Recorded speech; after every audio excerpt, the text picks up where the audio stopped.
재판 진행에 앞서서 법정 질서 유지에 대해서 말씀드리겠습니다. 법원 조직법 61조에 의하면 재판장 명령에 위반하거나 폭언, 소란으로 심리를 방해하거나 재판의 위신을 현저히 훼손한 자는 20일 이내 감치 또는 100만 원 이하의 과태료에 처할 수 있도록 되어 있습니다. 불미스러운 일이 없도록 협조해 주시면 감사하겠습니다.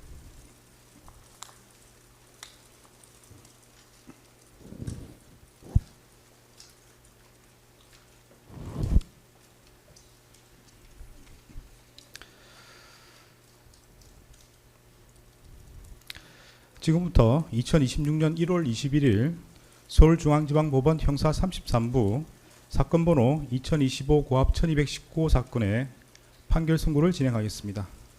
먼저 출석 확인하겠습니다. 네, 피고인 출석하셨습니까? 네. 특검에서 누가 나오셨나요? 네, 특별검사부 장우성, 차장검사 김정국, 검사 조현일, 윤기선, 최영욱 검사 출석했습니다. 네, 변호인께서는 누가 나오셨습니까? 네, 법무법인 유한해광에서 정현택, 손철, 김도엽, 고배민 변호사 출석했습니다. 네, 피고인 네, 자리에서 잠시 일어나시죠.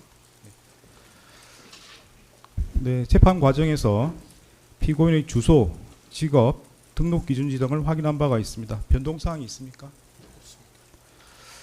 네, 판결 선고 시에는 그 이유 요지를 설명하도록 되어 있습니다. 네, 설명하는 동안 피고인이 서서 그 내용을 듣는 것이 일반적이지만 설명에 시간이 많이 걸리는 경우에는 피고인이 앉아서 그 내용을 듣고 마지막 주문 선고 시에만 서 있게 됩니다. 이 사건의 경우 네, 관련해서 이유 조지 설명에 시간이 많이 걸릴 것으로 보이므로 피고인은 자리에 앉아서 그 내용을 듣고 있다가 마지막 주문 선고 시에 자리에서 일어나시기 바랍니다. 네, 자리에 앉으십시오.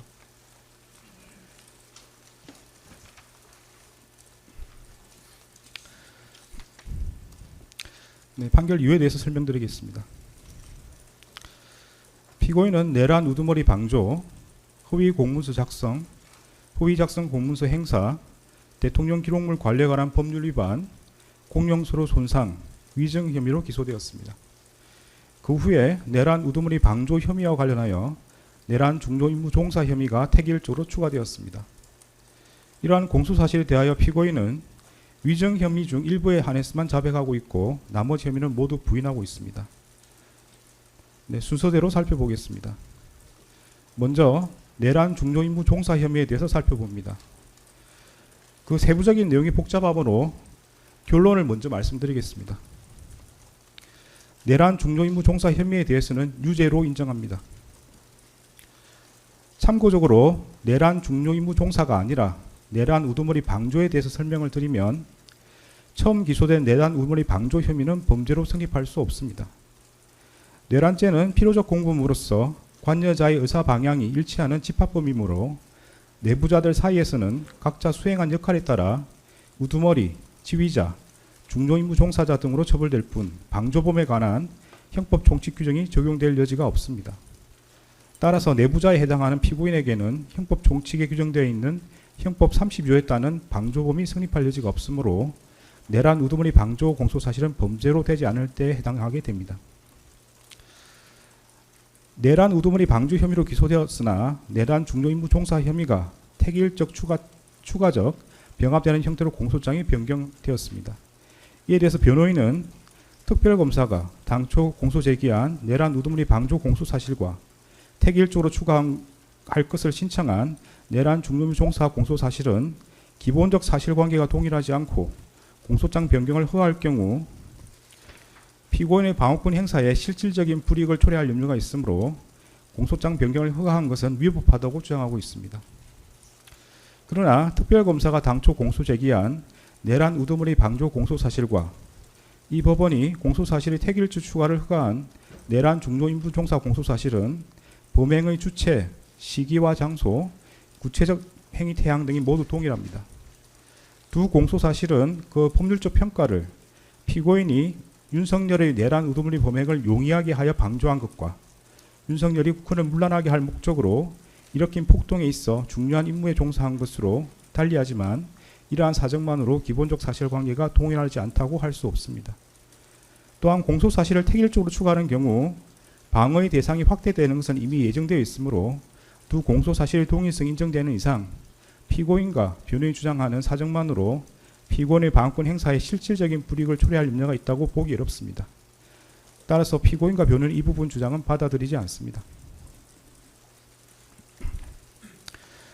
먼저 12상 비상계엄 선포와 이에 근거하여 포고령을 발령하고 군 병력과 경찰 공무원을 동원하여 국회, 중앙선관위 등을 증거 출입 통제하거나 압수수색한 행위가 내란 행위에 해당하는지 여부를 살펴보겠습니다. 사실관계는 다음과 같습니다.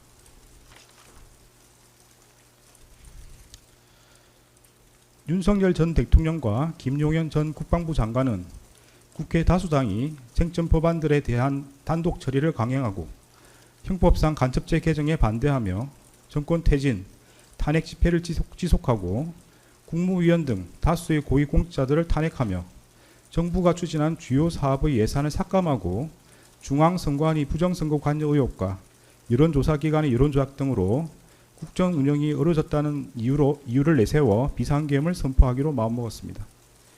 이에 따라 윤석열과 김용현은 비상계엄 선포 후 군과 경찰을 동원하여 국회를 봉쇄하고 장악하여 비상계엄 해제 요구안 의결을 저지하는 등 국회를 무력화시킨 다음 국가비상입법기구를 창설하고 중앙선관위를 장악한 후 부정선거와 여론조작 관련 증거 확보를 내세워 전산자료를 영장 없이 압수수색하며 더불어민주당 중앙당과 선거 여론조사기관인 여론조사꽃 사무소를 장악하는 한편 포고령에 근거하여 국회의원, 정치인 등 주요 인사와 중앙선관위 관계자들을 영장 없이 체포구금하고 MBC, JTBC, 한겨레신문, 경향신문, 김어준 운영 인터넷신문 등 당시 정부의 비판적 입장을 취하는 특정 언론사에 대한 봉쇄, 단전 단수 조치를 하려고 계획하였습니다. 윤석열과 김용현은 위와 같은 모의에 따라 국회 등 주요 기관 봉쇄, 특정 언론사 단전 단수 조치, 국가비상입법기구 관련 예산 편성 등 소관 부처 장관들에게 지시할 사항을 미리 준비한 후 국무회의 심의 없이 2024년 12월 3일 22시경을 기하여 전국에 비상계엄을 선포하기로 결의하고 비상계엄 선포에 따른 조치사항이 있거나 비상계엄 선포와 함께 그에 따른 직무수행이 필요한 피고인, 법무부 장관 박성재, 행정안전부 장관 이상민, 통일부 장관 김영호, 외교부 장관 조태열 및 국정원장 조태용만을 사전에 대통령실로 불러 비상계엄 선포 계획과 조치사항을 알리기로 하였습니다.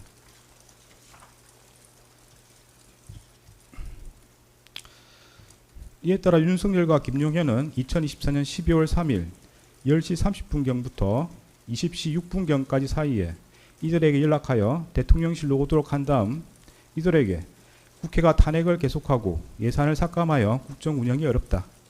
종북 좌파들을 이 상태로 놔두면 나라가 거들나고 경제든 외교든 아무것도 안 된다는 취지로 말하며 피고인에게 대국민 담화문, 계엄사령부 포고령, 비상계엄 관련 지시사항이 담긴 문건을 이상민에게 국회 등 주요 기관에 대한 시간대별 봉쇄 계획과 특정 언론사 단전 단수 조치 지시가 담긴 비상계엄 관련 문건을 조태열에게 제외 공간을 통해 대외 관계를 안정화시켜라는 취지로 기재된 비상계엄 관련 문건을 각각 건네주는 등 비상계엄 선포에 따른 조치사항을 지시하였습니다.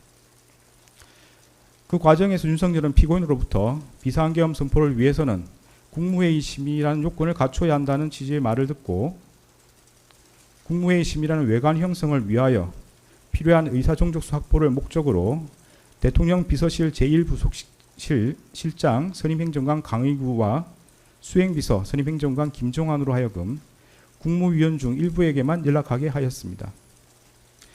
윤석열은 국무회의 의사정족수인 11명이 모인 직후인 2024년 12월 3일 22시 16경부터 22시 18분경까지 사이에 대통령 집무실과 연결된 대접견실에서 김용현을 통해 비상계엄 선포문을 그곳에 모인 피고인과 국무위원들에게 배부하고 실질적인 심의 없이 일방적으로 비상계엄을 선포하겠다고 통보한 후 같은 날 22시 23분경 대통령실 1층 브리핑룸으로 가 대국민 담화를 발표하고 22시 27분경 비상계엄을 선포하였습니다. 계엄사령관 육군대장 박안수는 2024년 12월 3일 23시 23분경 윤석열, 김용현의 순차 지시에 따라 1. 국회와 지방의회, 정당의 활동과 정치적 결사, 집회, 시위 등 일체의 정치활동을 금한다. 2. 자유민주주의 체제를 부정하거나 전복을 기도하는 일체 행위를 금하고 가짜뉴스, 여론조작, 허위선동을 금한다. 3. 모든 언론과 출판은 계엄사령부의 통제를 받는다. 4. 사회 혼란을 조장하는 파업, 태업, 집회 행위를 금한다. 5. 전공의를 비롯하여 파업 중이거나 의료 현장을 이탈한 모든 의료인은 48시간 내 본업에 복귀하여 충실히 근무하고 위반 시는 계엄법에 의해 처단한다. 6. 반국가 세력 등 체제 전복 세력을 제외한 선량한 일반 국민들은 일상생활의 불편을 최소화할 수 있도록 조치한다. 이상의 포고령 위반자에 대하여는 계엄법 구조에 의하여 영장 없이 체포구금, 압수수색을 할 수 있고 계엄법 14조에 의하여 처단한다는 내용의 포고령을 발령하였습니다.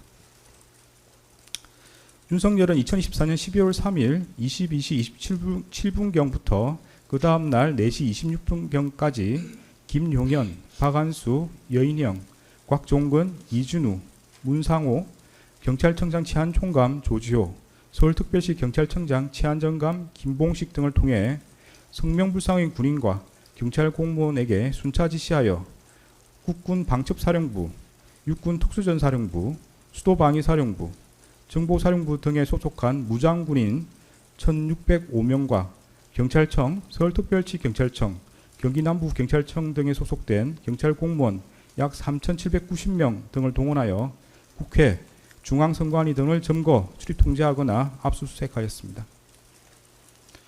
다음으로 관련 법률 규정을 살펴봅니다. 형법 87조는 대한민국 영토의 전부 또는 일부에서 국가 권력을 배제하거나 국헌을 문란하게 할 목적으로 폭동을 일으킨 사람은 다음 각 호의 구분에 따라 처벌한다고 규정하면서 그 각 호에서 우두머리는 사형, 무기징역 또는 무기금고에 처한다. 모의에 참여하거나 지휘하거나 그 밖에 중요한 임무에 종사한 사람은 사형, 무기 또는 5년 이상의 징역이나 금고에 처한다. 살상, 파괴 또는 약탈 행위를 시행한 사람도 같다. 부하 수행하거나 단순히 폭동에만 관여한 사람은 5년 이하의 징역이나 금고에 처한다고 규정하고 있습니다.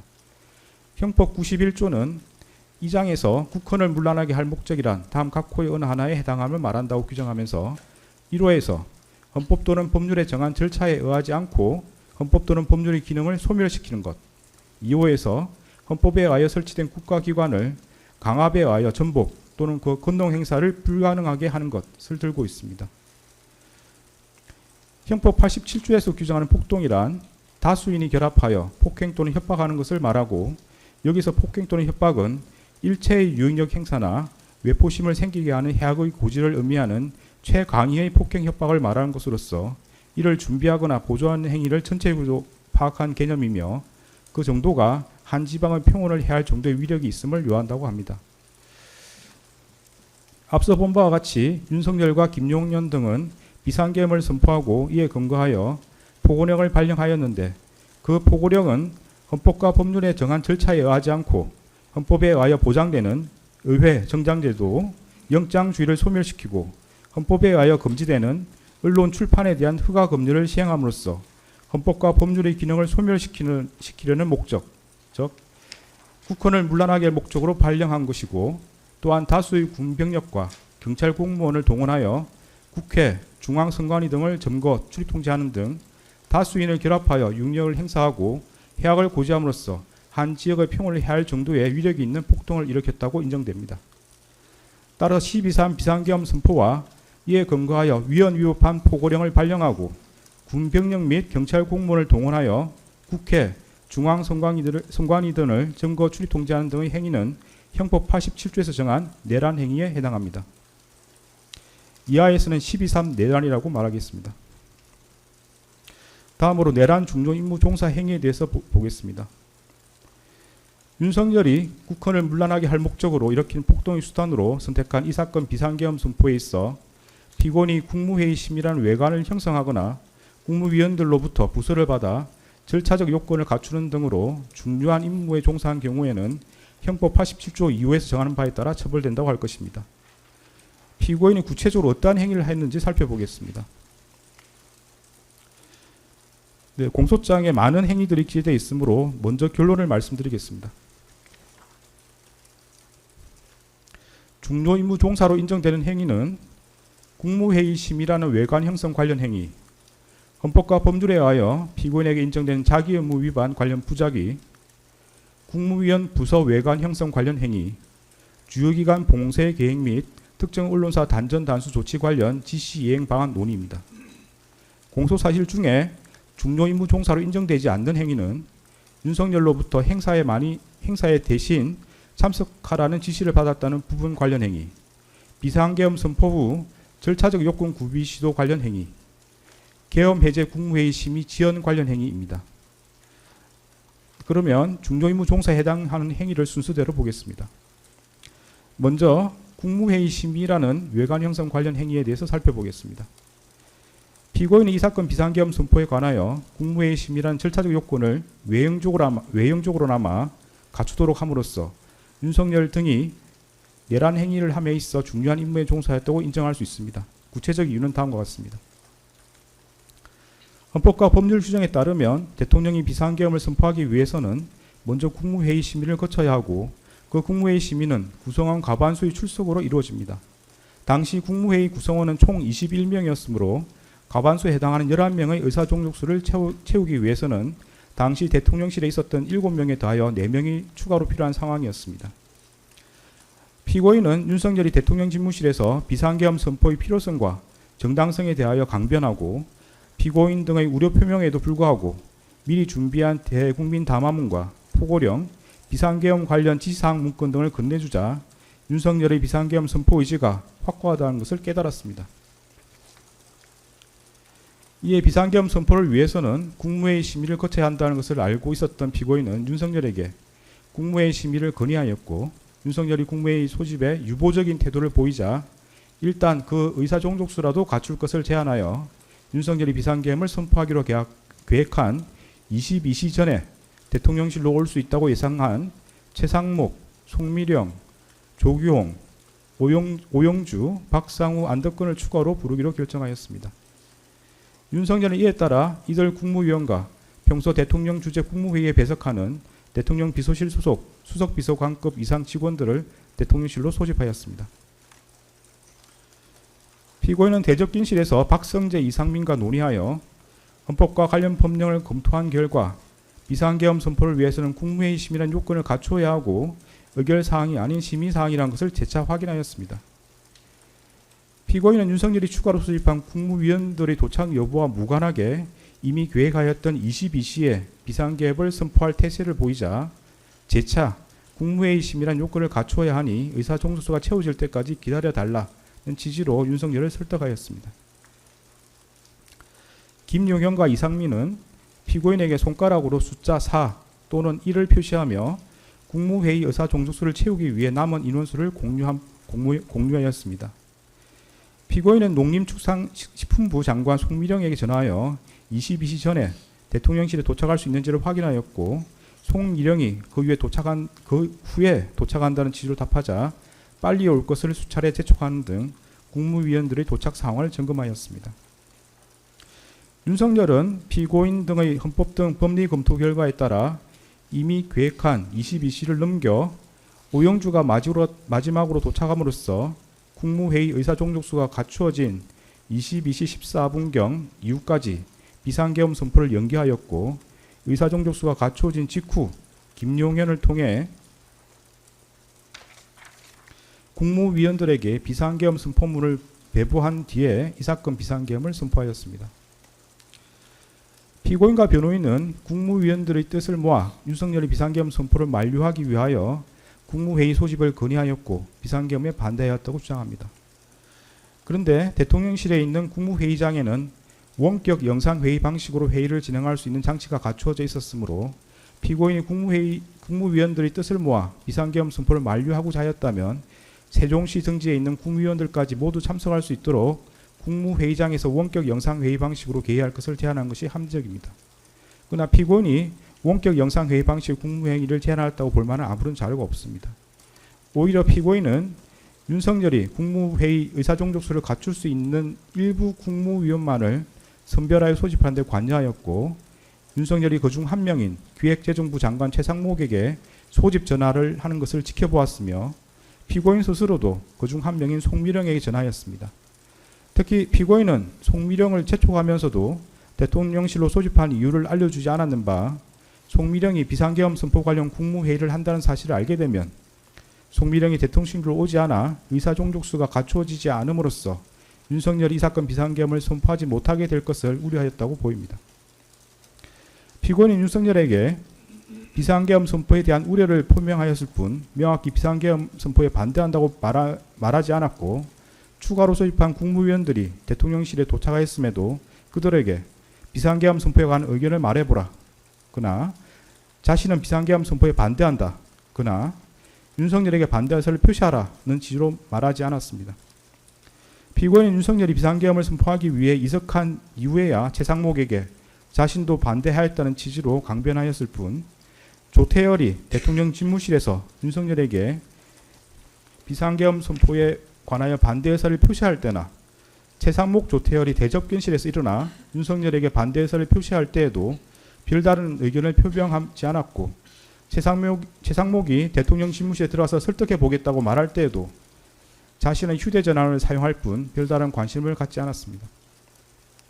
피고인은 국무회의 의사종족수가 채워져 윤석열이 비상계엄을 선포하러 나갈 때에도 윤석열을 만류하지 않았고, 오히려 윤석열에게 국무회의 심의를 마쳤다는 취지로 고개를 끄덕였습니다. 피고인은 김용현이 비상계엄 관련 문건이 들어있는 서류봉투를 찾으러 대접경실로 돌아왔을 때에도 김용현을 만류하지 않았고, 오히려 김용현에게 그 서류봉투를 건네주었습니다. 그런데 피고인과 국무조정실장 방기선의 진술에 따르면 피고인은 평소 윤석열이 비상계엄 선포 사유로 든 국회의 탄핵소추와 예산삭감, 쟁점법안 단독 처리 등이 국정 운영에 어려움을 초래하고 있다는 데 공감해 왔다는 것인 바, 이러한 사정까지 고려하면 당시 피고인이 별다른 반대 의사를 표명하지 않았던 것은 윤석열이 주장하는 이 사건 비상계엄 선포의 필요성과 정당성에 동의하여 그 실행을 지지했기 때문이라고 보입니다. 이러한 사정을 고려하면 피고인이 윤석열의 비상계엄 선포 의사가 확고하다는 것을 깨닫고 그 필요성과 정당성에 동의하여 이 사건 비상계엄 선포에 필요한 국무회의 심의라는 절차적 요건을 형식적으로나마 갖추도록 함으로써 윤석열 등의 내란 행위에 있어서 중요한 임무에 종사했다고 봄이 타당합니다. 다음으로 헌법과 법률에 의하여 피고인에게 인정되는 자기 의무 위반 관련 부작위에 대해서 살펴보겠습니다.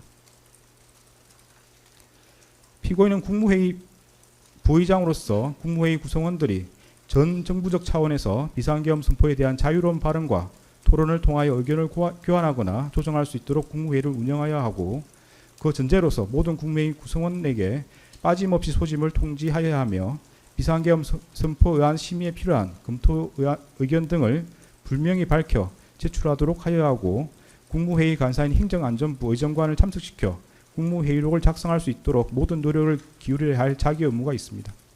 그러나 피고인은 윤석열이 국헌을 문란하게 할 목적으로 일으킨 폭동의 수단으로서 비상계엄을 선포하려고 한다는 사정을 인식하면서 그에 필요한 국무회의 의사종족수를 갖출 수 있을 만큼의 특정 국무위원을 대통령실로 소집하는 데 관여하였습니다. 이러한 경우 피고인은 소집한 국무위원들에게 소집 사유와 국무회의 의안들을 미리 알려주어 그들이 의사종족수에 포함되지 않는 차관을 대리 출석시키는 등으로 국무회의 심의가 이루어지지 못하게 함으로써 이 사건 비상계엄 선포를 저지하였어야 할 자기 의무를 부담한다고 봄이 타당합니다. 피고인은 이러한 의무를 다하지 않은 채 오히려 송미령에게 전하여 윤석열이 비상계엄을 선포하겠다고 예고한 22시 전에 대통령실에 도착하도록 수차례 재촉하는 등 이들이 이 사건 비상계엄 선포를 위한 국무회의 의사종족수를 갖추는 데 이용되도록 하였습니다. 또한 피고인은 그와 같이 소집한 국무위원들이 도착하자 윤석열이 일방적으로 비상계엄 선포의 필요성과 정당성을 설명하고 퇴장할 수 있도록 함으로써 실질적인 국무회의 심의 없이 이 사건 비상계엄을 선포하도록 하였습니다. 그리고 피고인은 국무총리로서 자신의 지휘 감독을 받는 이상민이 윤석열로부터 특정 언론사 단전 단수 조치 지시를 받아 이를 이행함으로써 윤석열 등의 내란 행위에 가담하고자 한다는 것을 알게 되었을 경우 이를 중지 또는 취소하기 위하여 모든 노력을 기울여야 할 자기 의무가 있습니다. 그러나 피고인은 이러한 의무를 다하지 않은 채 오히려 이상민과 특정 언론사 단전 단수 조치 지시에 관하여 긴밀히 협의함으로써 이상민으로 하여금 그러한 지시를 수용하고 이를 이행하도록 하였습니다. 이는 피고인이 국무총리로서 부여받은 권한을 행사하지 않은 것이 구체적인 상황에서 현저하게 합리성을 잃어 사회적 타당성이 없는 경우에 해당합니다. 피고인이 이러한 자기 의무를 이행하였더라면 윤석열이 이 사건 비상계엄 선포 등 내란 행위라는 결과를 쉽게 방지할 수 있었다고 인정됩니다. 이러한 피고인 부작위로 인한 법익 침해는 자기에 의한 법익 침해가 동등한 형법적 가치가 있는 것으로서 이 또한 형법 제87조 2호에서 규정하는 내란 중요 임무 종사 범죄 실행행위로 평가할 수 있습니다. 다음으로 국무위원 부서 외관 형성 관련 행위에 대해서 살펴봅니다. 피고인이 이 사건 비상계엄 선포에 관하여 국무위원들로부터 부서를 받아 절차적 요건을 갖추도록 시도함으로써 윤석열 등의 내란 행위에 있어 중요한 임무에 종사하였다고 인정할 수 있습니다. 구체적인 이유는 다음과 같습니다. 대한민국 헌법 82조는 대통령의 국법상 행위는 문서로서 하며 그 문서에는 국무총리와 관계 국무위원이 부서한다. 군사에 관한 것도 또한 같다고 규정하고 있습니다. 이러한 헌법 규정에 따르면 비상계엄 선포는 문서의 형식으로 하여야 하고 그 문서에는 국무총리와 관계 국무위원의 부서가 있어야 합니다. 이는 대통령의 권한 행사를 명확하게 하고 책임 소재를 확실하게 하기 위하여 헌법상 요구되는 기관 내부적 권력 통제 절차입니다. 피고인의 수사기관 진술과 국무총리 집무실에서 이루어진 논의 내용을 고려하면 피고인은 과거 비상계엄 선포에 모든 국무위원이 부서였다는 사실을 알고 있었고 이 사건 비상계엄 선포에 관여 국무위원의 부서가 필요하다는 사정 역시 인식하고 있었습니다. 박성재와 이상민이 참석자 서명을 받아야 한다는 취지로 논의한 뒤 강의구에게 국무위원 서명을 받도록 준비해달라고 요청하는 것을 피고인이 지켜보았고 강의구가 대적균실을 나가는 국무위원들에게 서명 작업을 준비하고 있으니 기다려달라고 말하는 것도 지켜보았습니다. 피고인은 최상목 조태열이 서명을 하지 못하겠다는 취지로 말하자 여기 모여서 회의에 참석했다는 의미로 서명할 수 있는 것 아니냐는 취지로 국무위원들에게 서명할 것을 직접 지시하였습니다. 그런데 통상적인 국무회의의 경우에는 참석한 국무위원을 전자적 방식으로 확인하여 국무회의록에 기재하고 국무위원이 수기로 서명하는 절차는 마련되어 있지 않습니다. 결국 박성재와 이상민의 논의에 따라 피고인 국무위원들에게 지시한 서명은 국무회의 참석 여부를 확인하는 의미의 서명이 아니라 대통령의 국법상 행위인 비상계엄 선포에 관하여 절차상 요구되는 국무회의 부서를 의미합니다. 피고인은 최상목, 조태열 등 일부 국무위원의 반대로 결국 비상계엄 선포에 관한 국무회의 부서가 이루어지지 않자 비상계엄 해제 국무회의를 마친 직후 국무위원들에게 국무회의 심의를 거쳐 비상계엄을 해제했지만 앞서 있었던 비상계엄 선포 국무회의 심의의 하자로 해제가 되지 않을 수 있다는 취지의 논리를 내세우며 국무위원들을 설득하여 다시금 부서를 받으려고 시도하였습니다. 이러한 사정을 고려하면 피고인이 앞서 이 사건 비상계엄 선포에 관하여 국무회의 심의라는 절차 요건을 외형적으로나마 갖춘 것과 같은 취지에서 국무위원들로부터 비상계엄 선포의 절차적 요건에 해당하는 부서를 받고자 시도함으로써 윤석열 등의 내란 행위에 있어 중요한 임무에 종사하였다고 봄이 타당합니다. 다음으로 주요기관 봉쇄 계획 및 특정 언론사 단전 단수 조치 관련 지시 이행 방안 논의와 관련해서 살펴봅니다. 피고인 이상민과 특정 언론사 단전 단수 조치 관련 지시 이행 방안 등을 논의하고 이를 이행하도록 함으로써 윤석열 등의 내란 행위에 있어 중요한 임무에 종사하였다고 인정할 수 있습니다. 구체적인 이유는 다음과 같습니다. 대한민국 헌법 21조는 모든 국민은 언론 출판의 자유와 집회 결사의 자유를 가진다. 언론 출판에 대한 허가와 금열, 집회 결사에 대한 허가는 인정되지 아니한다고 정하고 있습니다. 여기서 말하는 금열은 그 명칭이나 형식과 관계없이 실질적으로 행정권이 주체가 되어 사상이나 의견 등이 발표되기 이전에 예방적 조치로서 그 내용을 심사 선별하여 발표를 사전에 억제하는, 즉 허가받지 않은 것의 발표를 금지하는 제도를 뜻하고 이러한 사전검열은 법률로서도 불가능한 것으로서 절대적으로 금지됩니다. 언론 출판에 대하여 사전검열이 허용될 경우에는 국민의 활동의 독창성과 창의성을 침해하여 정신생활에 미치는 위험이 클 뿐만 아니라 행정기관이 집권자에게 불리한 내용의 표현을 사전에 억제함으로써 이른바 관제의 의견이나 지배자에게 무해한 여론만이 허용되는 결과를 초래할 염려가 있기 때문에 헌법이 절대적으로 금지하고 있는 것입니다. 이상민이 윤석열의 지시에 따라 소방청장 허석권에게 전달한 특정 언론사 단전 단수 조치는 경찰이 2024년 12월 3일 24시경 특정 언론사를 진입 봉쇄하면 소방이 단전 단수 조치를 하라는 취지의 내용입니다. 그런데 특정 언론사를 물리적으로 봉쇄하면 봉쇄하여서 단전 단수 조치를 하면 그 업무 수행이 사실상 불가능해진다는 것은 분명합니다.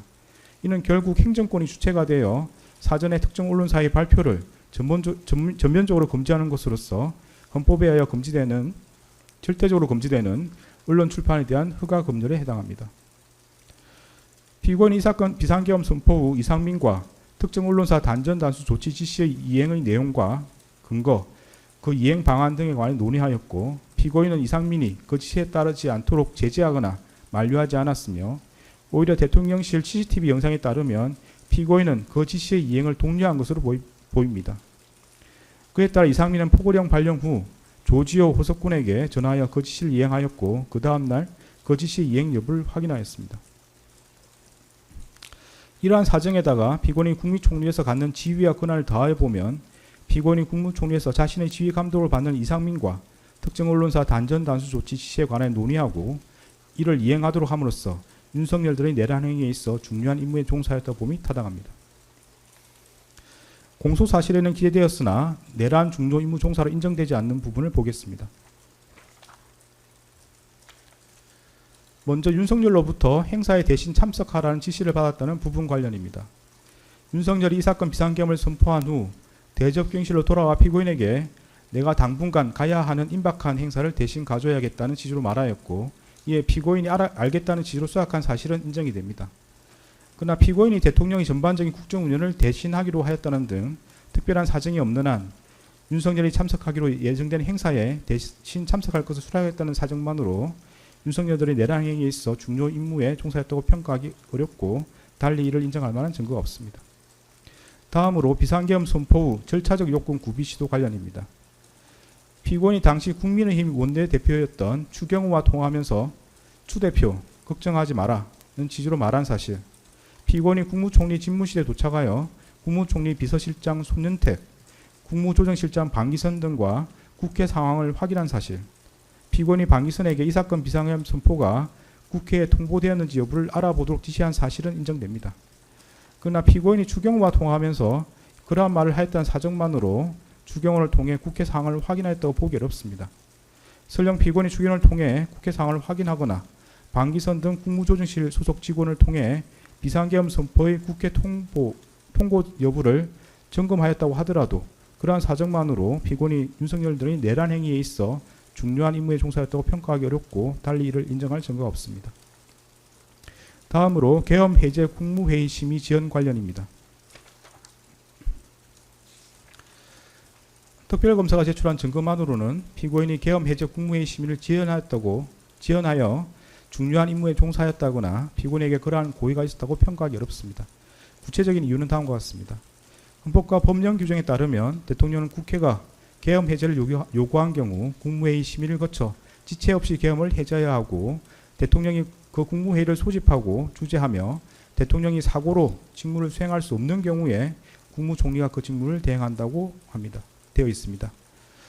그런데 윤석열은 국회에서 비상계엄 해제 요구안이 의결된 직후인 2024년 12월 4일 1시 8분경 합동참모본부 전투통제실로 항하였다가 1시 51분경 대통령 집무실로 돌아왔을 뿐 당시 윤석열이 사고로 인하여 대통령으로서 직무를 수행할 수 없는 경우에 해당한다고 보기 어렵고 달리 이를 인정할 자료가 없습니다. 따라서 피고인이 윤석열의 직무를 대행하여 국무회의를 소집하고 주재할 수 있었다고 보기 어렵습니다. 설령 피고인이 윤석열의 직무를 대행하여 국무회의를 소집하고 주재할 수 있었던 상황이라고 하더라도 다음과 같은 사정을 고려하면 피고인이 비상계엄 해제를 위한 국무회의 심의를 지연하였다거나 피고인의 그러한 고의가 있었다고 평가하기 어렵습니다. 국회법 98조 1항은 국회에서 의결된 의안은 의장이 정부에 이송한다라고 규정하고 있으므로 국회에서 비상계엄 해제 요구안이 의결된 경우 국회의장이 정부에 이를 이송하여야 합니다. 피고인은 국회의장 우원식이 2024년 12월 4일 2시 1분경 대통령실과 국방부에 비상계엄 해제 요구 통지를 송부했다는 취지로 발표한 직후 대통령 비서실장 전진석으로부터 국무위원들을 소집해달라는 취지의 전화를 받았고 그로부터 몇 분 지나지 않아 방기선을 통해 국무위원들을 대통령실로 소집하였습니다.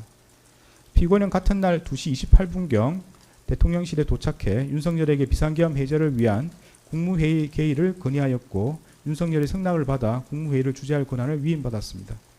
피고인이 소집한 국무위원들은 2시 35분경부터 순차로 대통령실에 도착하였고 4시경까지도 국무회의 의사종족수가 부족하여 국무위원들을 더 기다려야 하는 상황이었습니다. 피고인은 비상계엄 해제를 위한 국무회의 의사종족수가 채워지기를 기다리는 동안 방기선을 통해 비상계엄 해제 의안을 만들고 의안 번호를 확인하는 등 국무회의를 개의하기 위한 절차를 밟았고 의사종족수가 채워지자 지체 없이 국무회의를 주재하여 비상계엄 해제안을 심의하였습니다. 이러한 사정을 고려하면 피고인이 국회에서 비상계엄 해제 요구안이 의결된 후 약 1시간가량 국회의장의 의안 이송을 기다려 방기선으로부터 국무위원들에게 국무회의 소집을 통보하게 한 것을 두고 비상계엄 해제를 위한 국무회의 심의를 지연시켰다고 평가하기 어렵습니다. 이처럼 공소사실에는 기재되어 있으나 내란 중요임무 종사로 인정되지 않는 부분은 이와 일제관계 있는 범죄 사실을 앞서 본 바와 같이 내란 중요임무 종사죄 유죄로 인정하므로 따로 주문해서 무죄로 선고하지 않습니다. 더 나아가 피고인에게 국헌을 문란하게 할 목적과 내란 중요임무 종사의 고의가 있는지 여부에 대해서 살펴보겠습니다.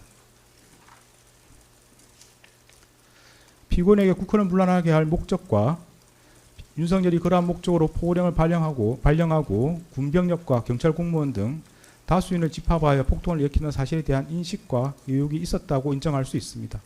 구체적인 이유는 다음과 같습니다.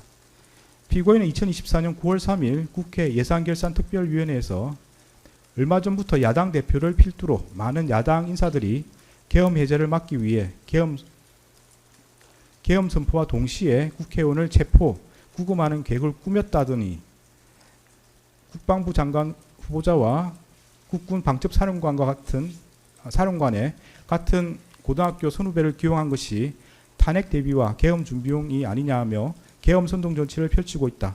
피고인은 어떻게 생각하느냐는 취지의 서일준 위원의 질의에 대하여 헌법 규정에 따르면 계엄을 선포하더라도 국회가 과반수로 의결하면 즉각 해제하게 돼 있지 않느냐. 그러면 결국 그 논리는 계엄을 통해서 국회의 기능을 정지시킨다는 이야기냐는 취지로 답한 바가 있습니다. 피고인이 이 법정에서 이에 대하여 국회의원들이 2024년 9월경 계엄 준비설이 언급되던 시기에 비상계엄을 할 것이다 고 계속 질의했기 때문에 얼마나 가능성이 없는 일인지 강조하는 취지에서 비상계엄을 선포하더라도 국회에서 해제 요구를 하면 해제할 수밖에 없다고 답하였던 것 같다라는 취지로 진술하였습니다. 피고인이 국회에서 한 답변과 이 법정에서의 진술에 따르면 피고인은 이 사건 비상계엄 선포 이전부터 정치권에서 윤석열이 비상계엄 선포 후 국회의원을 체포 구금하여 국회의 비상계엄 해제 요구를 저지하는 것 아니냐는 의혹이 제기되고 있었고 이에 비추어 윤석열이 비상계엄을 선포하는 경우 군병력을 동원함으로써 결국 국회의 권능 행사를 정지시키는 것으로 연결될 수 있음을 충분히 예상할 수 있었습니다. 피고인은 2024년 12월 3일 20시 45분경 대통령 집무실에서 윤석열로부터 국회의 탄핵 소추와 예산 삭감으로 국정 운영이 어려워 비상계엄을 선포해야 한다는 취지의 말을 들었고 같은 날 21시 52분경 대접견실에서 김용현이 조태열에게 군대가 대기하고 있다는 취지로 답하는 것을 지켜보았습니다. 이러한 윤석열과 김용현의 발에 따르면 피고인은 윤석열이 이 사건 비상계엄을 선포한 뒤 김용현을 통해 군병력을 동원함으로써 강압에 의하여 국회의 권능 행사를 불가능하게 하는 등 다수인을 집합하여 폭동을 일으킬 것을 충분히 예상할 수 있었습니다. 피고인은 같은 날 대통령 집무실에서 윤석열로부터 대국민 담화문과 포고령을 교부받았고 이 사건 비상계엄 선포 후 이상민과 특정 언론사 단전 단수 조치 지시에 관하여 논의하였습니다. 이러한 대국민 담화문 포고령 이상민이 받은 지시 내용에 따르면 피고인은 윤석열이 반국가 세력인 국회를 척결하겠다는 이유에서 이 사건 비상계엄을 선포한 뒤 군병력을 동원하고 포고령을 발령하여 국회와 정당의 활동을 금지하고 특정 언론사의 활동을 불가능하게 하며 이를 위반한 사람을 영장 없이 체포, 구금, 압수수색하여 형사처벌함으로써 헌법과 법률에 의한 절차에 의하지 않고 헌법에 따라 보장되는 의회 정당제도와 영장주의를 소멸시키고 헌법에 의하여 금지되는 언론 출판에 대한 허가 금지를 시행할 것을 충분히 예상할 수 있었습니다. 이러한 사유로 피고인에게 국헌을 문란하게 할 목적과 내란 중요 임무 종사의 고의가 있다고 인정됩니다. 다른 혐의들에 대해서 보겠습니다. 허위 공문서 작성 혐의는 유죄로 인정합니다. 관련 공소사실은 피고인은 강의구 김용현, 윤석열과 순차 공모하여 마치 대통령의 국법상 행위인 비상계엄 선포가 국무총리와 관계 국무위원이 비상계엄 선포 전에 부수한 문서에 의하여 이루어진 것처럼 보이게 하여 이 사건 비상계엄 선포 관련 사법 절차 등에 행사할 목적으로 그 직무에 관하여 윤석열이 서명하고 피고인과 김용현이 부수한 비상계엄 선포문 표지를 허위로 작성하였다는 것입니다. 이에 대하여 피고인과 변호인은 피고인은 강의구로부터 비상계엄 선포문 표지에 서명을 요청받으면서 별다른 설명을 듣지 못하였고 그에 부착된 비상계엄 선포문이 자신이 소지한 문서와 동일하다는 취지에서 서명하였으며 문서의 기재 내용이 객관적 사실과 부합하므로 비상계엄 선포문 표지가 허위 공문서에 해당한다고 할 수 없고 피고인에게는 허위 공문서라는 인식과 이를 행사할 목적이 없었으며 피고인은 윤석열, 김용현, 강의구와 공모한 사실이 없다고 다투고 있습니다. 살피건대 여기서 허위란 표시된 내용과 진실이 부합하지 않아 그 문서에 대한 공공의 신용을 위태롭게 하는 경우를 말합니다. 허위 공문서 작성죄는 허위 공문서를 작성함에 있어 그 내용이 허위라는 사실을 인식하면 성립하는 범죄입니다. 비상계엄 선포문 표지는 2024년 12월 3일자로 성립한 문서로서 대통령이 헌법 규정에 따라 국무총리와 관계 국무위원이 부서한 문서로서 이 사건 비상계엄을 선포했다는 사실관계 및 그로서 헌법상 요구되는 기관 내부적 권력 통제 절차가 작동하였음을 증명하는 기능을 갖습니다. 그러나 사실 비상계엄 선포문 표지는 2024년 12월 3일 이후에 피고인 김용현, 윤석열이 순차 서명함으로써 문서로서 성립하였고 윤석열은 피고인과 김용현이 부수한 문서로 이 사건 비상계엄을 선포하지 않았습니다. 이는 결국 표시된 내용과 진실이 부합하지 않아 문서에 대한 공공의 신용을 위태롭게 하는 경우에 해당하므로 허위에 해당한다고 볼 수 있습니다. 피고인의 진술에 따르더라도 피고인은 강의구로부터 비상계엄 선포문 표지를 받아 자신의 서명란 외에 대통령과 국방부 장관의 서명란이 있는 것을 보았고 작성일이 2024년 12월 3일로 소급되어 기재해 있는 것을 알고 있었습니다. 강의구는 피고인으로부터 피고인에게 부서라는 요건을 갖춰야 한다. 윤석열의 서명을 받아야 하고 피고인과 김용현의 서명도 필요하다는 취지로 설명하며 서명을 요구하였고 피고인은 작성일을 소급한 문서를 작성하는 것에 대해 이의를 제기하지 않았습니다. 그 후에 피고인은 강의구에게 나중에 작성된 게 알려지면 괜한 논란이 될 수 있겠다. 문서가 없더라도 국무회의 실체는 있지 않느냐고 말하며 폐기를 요구하였습니다. 이러한 사정을 고려하면 피고인은 강의구가 헌법에 따른 문서주의와 국무총리 및 관계 국무위원의 부설한 절차 요건을 갖추어 이 사건 비상계엄을 선포되었음을 증명하려는 허위의 문서를 작성하기 위해 비상계엄 선포문 표지에 서명을 요구한다는 것을 알고 있었고 자신이 국무총리 서명란에 서명한 후 윤석열과 김용현이 각각 그들의 직위에 해당하는 서명란에 서명하리라는 것 또한 충분히 예상할 수 있었습니다. 나아가 피고인은 강의구 등이 추구한 목적으로 비상계엄 선포문 표지를 사용함으로써 작성일을 소급한 문서를 허위로 작성한 것이 알려지면 논란이 되리라는 것도 인식하고 있었습니다. 결국 피고인은 윤석열, 김용현, 강의구와 순차적 암묵적으로 공모하여 각각 자신의 직위에 해당하는 서명란에 서명함으로써 공동하여 허위 공문서를 작성하였고 피고인에게 허위 공문서라는 인식과 이를 행사할 목적이 있었다고 봄이 타당합니다.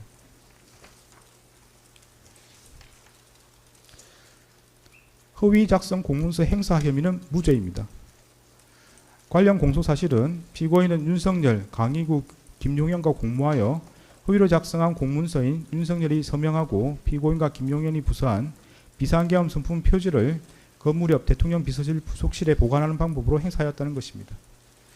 그런데 문서의 행사란 위조된 문서를 진정한 문서인 것처럼 그 문서의 효용 방법에 따라 이를 사용하는 것을 말합니다.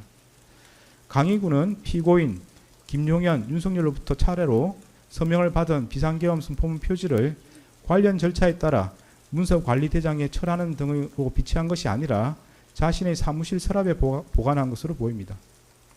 특별검사가 제출한 증거만으로는 강희구가 비상계엄 선포문 표지를 그 효용 방법에 따라 사용했다고 보기 어렵고 달리 이를 인정할 증거가 없습니다. 이 부분 공소사실은 범죄 사실의 증명이 없는 때에 해당하므로 형사소송법 325조 후단에 따라 무죄를 선고합니다. 대통령 기록물 관리에 관한 법률 위반, 공용서류 손상 혐의는 유죄로 인정이 됩니다. 관련 공소사실은 피고인은 2024년 12월 8일 강희구에게 전하여 사후에 문서를 만들었다는 것이 알려지면 또 다른 논쟁을 낳을 수 있으니 내가 서명한 것을 없었던 것으로 하자는 취지로 말하면서 허위로 작성된 윤석열이 서명하고 피고인과 김용현이 부수한 비상계엄 선품 표지를 폐기해 줄 것을 요청하였고, 윤석열은 2024년 12월 10일 서울 용산구 소재 대통령 관저에서 강희구로부터 위와 같은 피고인의 말을 보고받고 강희구에게 총리의 뜻이 그렇다면 그렇게 하라는 취지로 말하여 그 문서를 폐기할 것을 승인하였으며, 이에 강희구는 그 무렵 이와 같은 피고인의 요청과 윤석열의 승인을 받아 대통령 비서실 부속실에 보관하고 있던 그 문서를 세 단계에 넣어 파쇄하는 방법으로 폐기함으로써 피고인은 강희구 윤석열과 순차 공모하여 무단으로 대통령 기록물인 비상계엄 선품 표지를 손상함과 동시에 공무소인 대통령실에서 사용하는 서류인 같은 문서를 손상하였다는 겁니다. 이에 대하여 피고인과 변호인은 피고인은 자신이 서명한 비상계엄 선품 표지에 추후 윤석열이 서명할 것임을 알지 못하였고 이를 예상할 수도 없었으며, 피고인은 그 문서가 추후 김용현과 윤석열의 서명을 거쳐 완성된다는 것도 알지 못하였고, 피고인은 강희구에게 자신이 서명한 부분 폐기를 요청하였을 뿐 문서 전체를 파쇄를 요구하지 않았으므로 피고인에게 그 문서가 대통령 기록물 또는 공용 서류하거나 이를 폐기 또는 손상한다는 고의가 없었다고 다투고 있습니다. 먼저 비상계엄 선품 표지는 대통령 기록물 및 공용 서류에 해당한다고 인정됩니다. 구체적인 이유는 다음과 같습니다. 대통령이 비상계엄을 선포하려는 경우 문서로서 하여야 하고 그 문서에는 국무총리와 관계 국무위원인 국방부 장관이 부서하여야 합니다. 비상계엄 선품 표지는 대통령의 직무수행인 비상계엄 선포와 관련한 기록물에 해당하고 국무총리와 관계 국무위원이 부서하고 대통령이 서명함으로써 대통령의 국법상 행위에 대한 문서주의 원칙을 실현하는 기능을 합니다. 이러한 사정을 고려하면 비상계엄 선품 표지에 피고인과 김용현이 부서하고 윤석열이 서명하는 것은 결재권자의 결재에 해당하므로 이로써 공문서로 성립하고 그에 따라 대통령 기록물로 생산되었다고 할 수 있습니다. 이와 같이 비상계엄 선품 표지가 공문서로 성립되어 대통령 기록물로 생산되었고 대통령실에서 사용할 목적으로 보관되어 있었던 이상 정식 절차를 밟아 접수 편철되었는지 등과 관계없이 공무소에서 사용하는 서류에 해당한다고 봄이 타당합니다. 다음으로 피고인에게 비상계엄 선품 표지가 대통령 기록물 및 공용 서류에 해당한다는 사실과 이를 손상한다는 인식이 있었다고 인정됩니다. 구체적인 내용은 다음과 같습니다. 피고인은 자신이 국무총리 서명란에 서명한 후 윤석열과 김용현이 각각 그들 지위에 해당하는 서명란에 서명함으로써 비상계엄 선품 표지가 대통령 기록물이자 공용 서류로 성립하리라는 사정을 충분히 예상할 수 있었습니다. 피고인은 강희구 등이 추후 비상계엄 선품 표지를 사용하리라는 것을 인식하면서 그로 인해 발생한 논란을 우려하여 그 문서 폐기를 요구하기도 하였습니다. 피고인은 자신이 서명한 부분을 특정하지 않은 채 비상계엄 선품 표지의 폐기를 요구하였고, 달리 피고인이 강희구에게 대통령 기록물법 등 관련 법령에 따른 절차를 거쳐 폐기할 것을 요구하였다고 볼 자료도 없습니다. 위정 혐의는 모두 유죄로 인정됩니다. 위정 공소 사실에 대하여 피고인과 변호인은 2024년 12월 3일 대통령실에서 특별한 문건을 받은 사실이 없고 김용현이 이상민에게 문건을 건네주는 것을 보지 못했으며 헌법재판소에서 기억하는 바에 따라 지출하였으므로 위정이 아니라고 다투고 있습니다. 먼저 피고인이 헌법재판소에서 대통령실에서 특별한 문건을 받은 사실이 없다는 취지로 증언한 것은 기억에 반한 진술이라고 인정이 됩니다. 구체적인 이유는 다음과 같습니다. 피고인은 2024년 12월 3일 대통령 집무실에서 대국민 담화문, 포고령과 비상계엄 관련 지시사항 문건을 교부받았고 그중 비상계엄 관련 지시사항 문건은 상위 안주머니에 나머지는 하위 뒷주머니에 넣고 대접견실을 떠났습니다. 피고인은 그 다음날 대접견실로 돌아올 때에는 하위 뒷주머니에 문건을 소지하고 있지 않았습니다. 이러한 사정을 고려하면 피고인이 대통령실에서 나와 국무총리 집무실에 들렀을 때 그러한 문건을 꺼내놓았던 것으로 보입니다. 피고인의 진술에 따르더라도 피고인은 국무총리 집무실에 문건을 꺼내놓고 며칠 뒤에 조태열이 받은 재해공간 관련 지시사항 문건 등을 살펴보았음에도 특별한 내용이 아니어서 폐기하였다는 것입니다. 여기에 국무총리 비서실 공보실장 김수혜의 진술을 더하여 보면 피고인은 하위 뒷주머니와 상위 안주머니에 가져간 문건을 단순히 국무총리 집무실에서 문서 세줄기에 넣어서 폐기한 것이 아니라 외부로 가지고 나와 별도의 방법으로 폐기하거나 또는 아직 보관하고 있는 것으로 보입니다. 이처럼 피고인은 국무총리 집무실에 들러 자신이 받은 문건을 꺼내놓고 며칠 뒤에 문건을 살펴보아 특별한 내용인지 여부를 판단한 다음 외부로 가지고 나와 그 폐기 또는 보관 여부를 결정하였습니다. 피고인은 그로부터 약 3개월이 지나 헌법재판소에서 대통령실에서 특별한 문건을 받은 사실이 없다는 취지로 증언하였습니다. 피고인과 변호인은 비상계엄이란 급박한 상황에서 많은 자료들을 보며 다수의 사람들과 대화하였기에 당시 상황을 하나하나 모두 기억하기 어려웠고 일부 기억은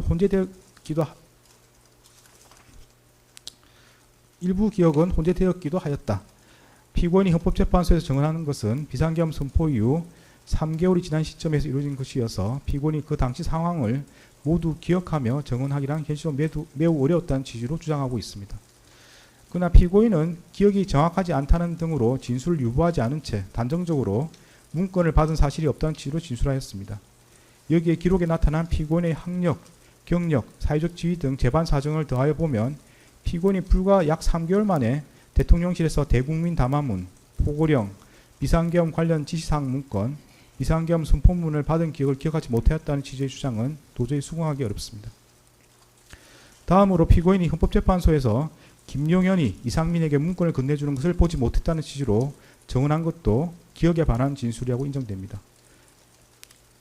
피고인은 김용현이 2024년 12월 3일 22시 16분경 강의구를 통해 복사한 비상계엄 선포문을 피고인, 이상민, 송미령 등에게 나누어 주는 것과 이상민이 같은 날 22시 43분경 대접견실 탁자 위에 놓여있던 비상계엄 선포문 등 문건을 한데 모아두는 것을 모두 지켜보았습니다. 피고인은 대접견실에서 이상민과 대화를 마친 후 그 문건 더미를 하위 뒷주머니에 집어넣어 가지고 나왔고 별도의 방법으로 폐기하였거나 아직 보관하고 있는 것으로 보입니다. 피고인은 기억이 정확하지 않다는 등으로 진술을 유보하지 않은 채 단정적으로 보지 못했다는 취지로 진술하였습니다. 여기에 기록에 나타난 피고인의 학력, 경력 등 재반 사정을 고려하면 피고인이 불과 3개월 만에 김용인의 이상민에게 비상계엄 선포문을 나누어 준 사실을 기억하지 못하였다는 취지의 주장은 수긍하기 어렵습니다. 네, 유무죄에 대한 설명을 마치고 양형에 대해서 보도록 하겠습니다.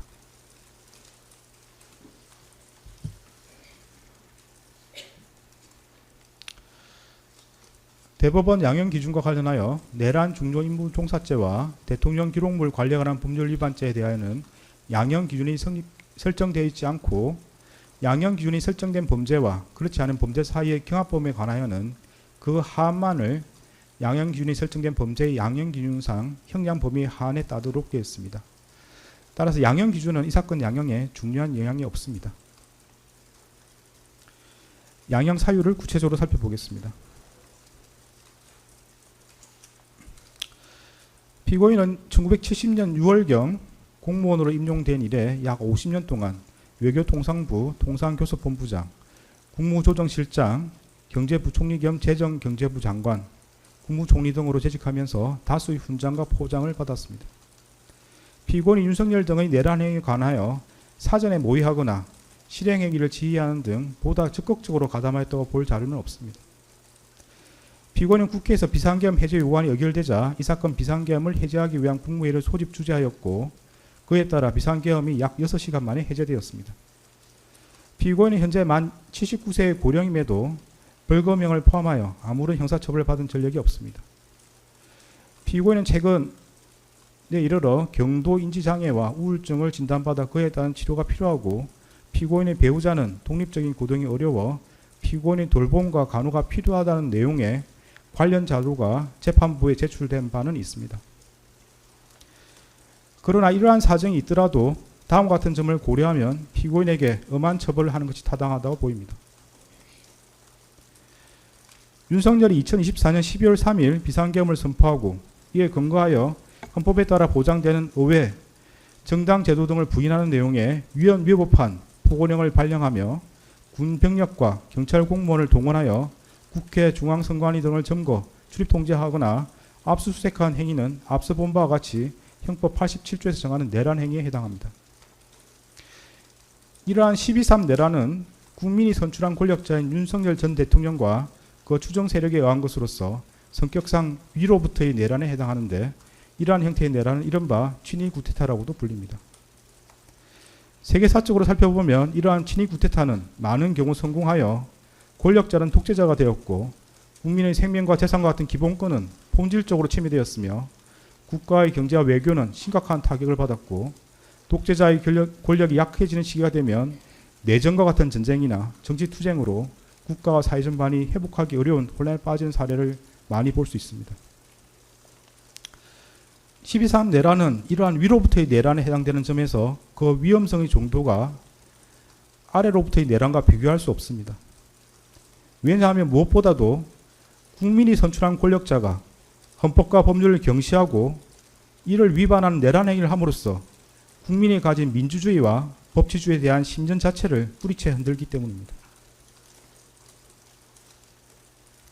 현재 우리 주위에는 민주적 기본 질서에 대한 중대한 침해가 있거나 이를 파괴하려는 시도가 있고 이미 유효한 구제수단이 남아있지 않는 그러한 극단적인 상황에서나 논의되는 저항권을 평상시에 아무렇지도 않게 주장하는 사람들, 헌법과 법률에 정한 바 없어 위헌위법한 주장에 불과한 계몽적 계엄, 잠정적 계엄, 경고성 계엄을 당연하듯 주장하는 사람들, 지난 2025년 1월 19일 발생한 서울 서부지방법원 폭동사건과 같이 자신의 정치적인 입장을 위해서는 헌법과 법률을 쉽사리 위반할 수 있고 그 과정에서 다른 사람이 피해를 줄 수 있는 상황이 당연하다고 생각하는 사람들, 민주주의의 근본이 되는 선거제도를 정당한 근거 없이 부정하는 사람들이 있습니다.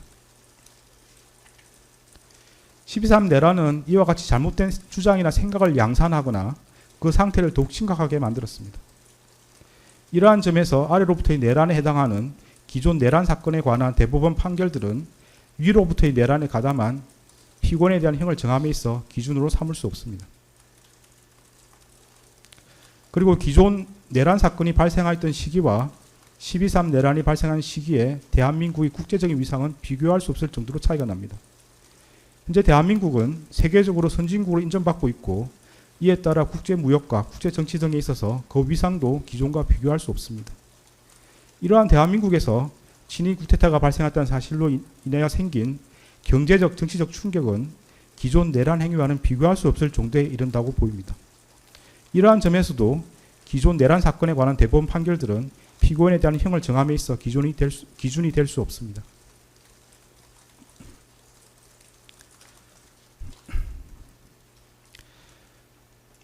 (12.3) 내란 과정에서 사망자가 발생하지 않았고 내란 행위 자체는 몇 시간 만에 종료되긴 하였습니다. 그러나 이는 무엇보다도 무장한 계엄군의 맨몸으로 맞서 국회를 지킨 국민의 용기에 의한 것입니다.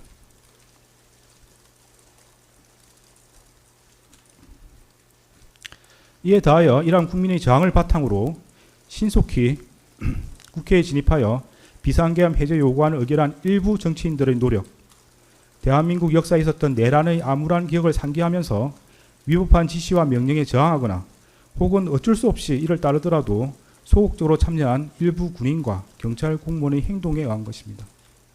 결코 12.3 내란 가담자에 의한 것이 아닙니다. 따라서 13 내란 가담자에 대한 형을 정함에 있어 피해 발생이 경미하였다거나 짧은 시간 동안 진행되었다는 사정을 깊이 고려할 수는 없습니다. 일단 국헌을 물랑하게 할 목적의 폭동이 발생하면 이로 인하여 막대한 인명과 재산상 피해, 사회적 혼란이 초래될 것은 분명하고, 혹시라도 내란이 성공하여 국민적 합의로 성립한 현재의 헌법 질서가 폭력에 의하여 무너지게 되면 이를 원래대로 회복하는 것은 대단히 어려운 일이 될 것입니다.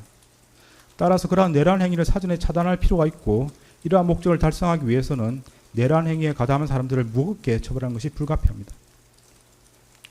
피고인은 간접적으로나마 민주적 정당성과 그에 대한 책임을 부여받은 국무총리로서 헌법과 법률을 준수하고 헌법을 수호하고 실현하기 위한 모든 노력을 기울여야 할 헌법적 의무를 부담합니다. 그럼에도 피고인은 12.3 내란이 성공할지도 모른다는 생각에 이러한 의무와 책임을 끝내 외면하고 오히려 그 일원으로서 가담하기로 선택하였습니다.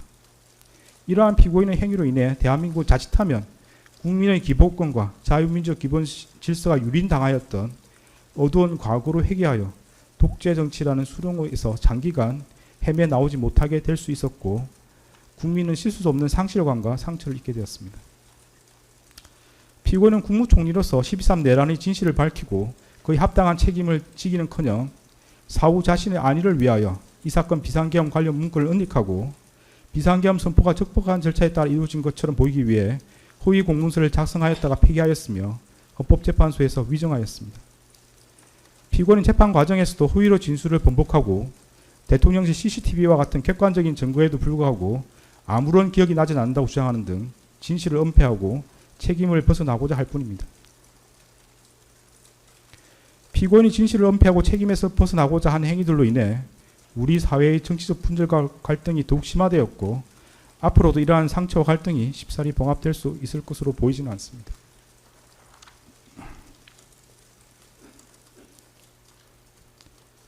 피고인은 제2회 공판기일에서 12.3 내란에 관하여 여러 가지 법적인 검토가 필요하여 공개적으로 제지하지 못했다는 취지로만 진술하였다가 이 법원의 요구에 따라 내란 중요임무 종사 공소사실이 택일조로 추가되고 대통령실 CCTV 영상 재생 및 증인신문 등 증거조사를 거쳐 자신의 범죄 사실이 탄로나 형사처벌의 기로에 서자 마지못해 최후 진술에 이르렀어야 국민이 겪은 고통과 혼란에 대해 가슴 깊이 죄송스럽게 생각한다는 취지로 진술하였지만 그 사과의 진정성을 인정하기 어렵습니다. 달리 피고인이 진지하게 반성하고 있다거나 자신의 범죄 행위로 인하여 국가와 국민이 입은 피해를 회복시키기 위한 어떠한 노력을 하였다고 볼 아무런 자료가 없습니다.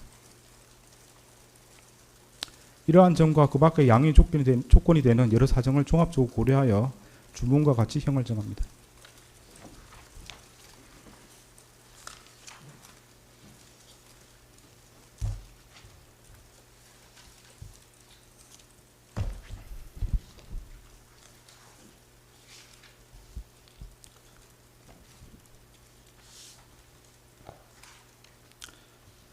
주문. 피고인을 징역 23년에 처한다. 이 사건 공소 사실 중 허위 작성 공문서 행사의 점은 무죄. 판결에 불만이 있으면 일주일 이내에 항소장을 제출해서 다툴 수 있습니다. 항소하는 경우는 서울고등법원에서 재판이 진행됩니다. 무죄 부분이 있습니다. 관련해서 안대문을 제공하고 주문의 무죄로 표시된 부분에 대해서는 관보나 신문 등에 이를 기재할 수 있습니다. 그런 절차를 원합니까? 피고인한테 묻습니다. 무죄 부분을 신문이나 관보 등에 게시하기를 원합니까? 특별히 그럴 계획 없습니다.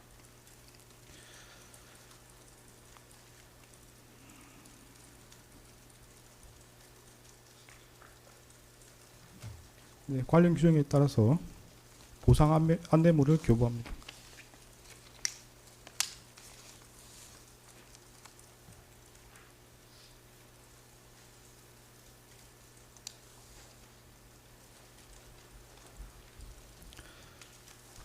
네, 다음은 법정 구속 여부를 판단하기 위해서 신문 절차를 진행하겠습니다. 네, 이 부분은 의무 중개 대상이 아닌 것으로 보이고 피고인의 사생활 보호 등을 고려해서 중개하지 않겠습니다. 그래서 중계는 여기서 중단하도록 하겠습니다.